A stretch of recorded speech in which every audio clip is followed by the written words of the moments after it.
ஓம் சரவணபவ. என் குழந்தையே, நீ இவ்வளவு நாள் பல கஷ்டங்களை சந்தித்தாய்.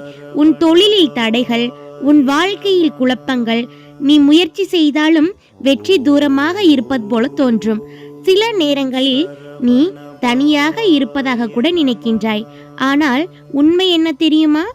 நான் உன்னை ஒருபோதும் விட்டுவிடவில்லை. நீ சிந்திய கண்ணீரை நான் பார்த்தேன். நீ மனதில் வைத்திருக்கும் வேதனையும் நான் அறிந்தேன். அதனால் இன்று நான் உனக்கு ஒரு வாக்கு கொடுக்கின்றேன்.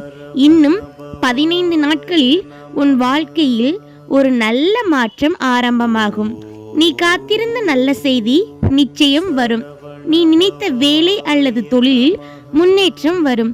இன்று முதல் மனம் தளர வேண்டாம்.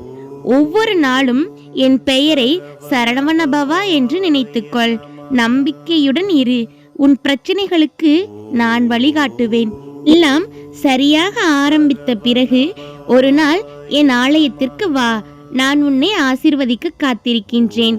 தைரியமாக இரு. உன் வாழ்வில் நல்ல காலம் தொடங்கப் போகின்றது. ஓம் சரவணபவ.